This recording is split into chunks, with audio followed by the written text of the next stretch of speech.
சேலம் ஜாகிர் அம்மாபாளையம் பகுதியில் தம்பதி கொலை செய்யப்பட்ட வழக்கு தொடர்பாக தற்போது மாநகர போலீசார் விளக்கம் அளித்திருக்கிறார்கள். கூடுதல் விவரங்களோடு செய்தியாளர் சிலம்பரசன் இணைப்பில் இருக்கிறார். சிலம்பரசன், வணக்கம். இந்த தம்பதி கொலை வழக்கு தொடர்பாக மாநகர போலீசார் என்ன விளக்கம் அளித்திருக்கிறார்கள், அதை நீங்க பதிவு பண்ணலாம்.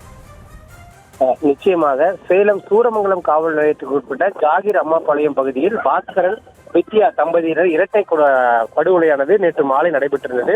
குறிப்பாக இந்த படுகொலையானது அவர் கழுத்தில் அணிந்திருந்த 3.25 பவுன் மற்றும் 7 பவுன் தங்க சங்கிக்காக வட மாநில வாலிபர் ஒருவர் இந்த படுகொலையை அரங்கேற்றுள்ளார். இது தொடர்பாக சேலம் மாநகர காவல்துறையினர் விளக்கம் அளித்து ஒரு அறிக்கை ஒன்றை வெளியிட்டுள்ளனர்.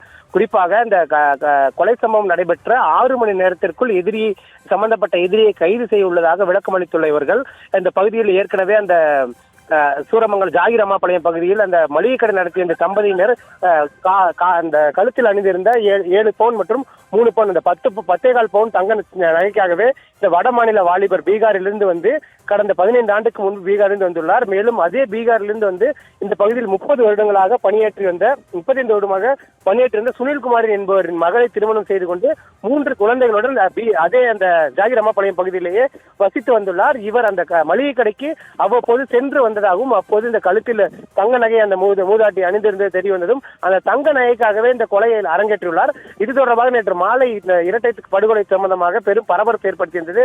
மேலும் காவல்துறையினர் சார்பில் மாநகர துணை ஆணையர் தலைமையில் 2 உதவி ஆணையர் தலைமையில் 2 தனிப்படை அமைத்து தேடி வந்த நிலையில் 6 மணி நேரத்திற்குள் எதிரியை கைது செய்யப்பட்டு தற்போது மேலும் விசாரணை, அதாவது மேற்கொண்டு வேறு ஏனும் இந்த கொள்ளை சம்பவத்தில் சந்தோஷ்குமார் அரங்கேற்றியுள்ளாரா என்பது குறித்து விசாரணை மேற்கொண்டு வருவதாகவும் காவல்துறை சார்பில் தற்போது விளக்கமாக ஒரு அறிக்கை ஒன்று வெளியிடப்பட்டுள்ளது.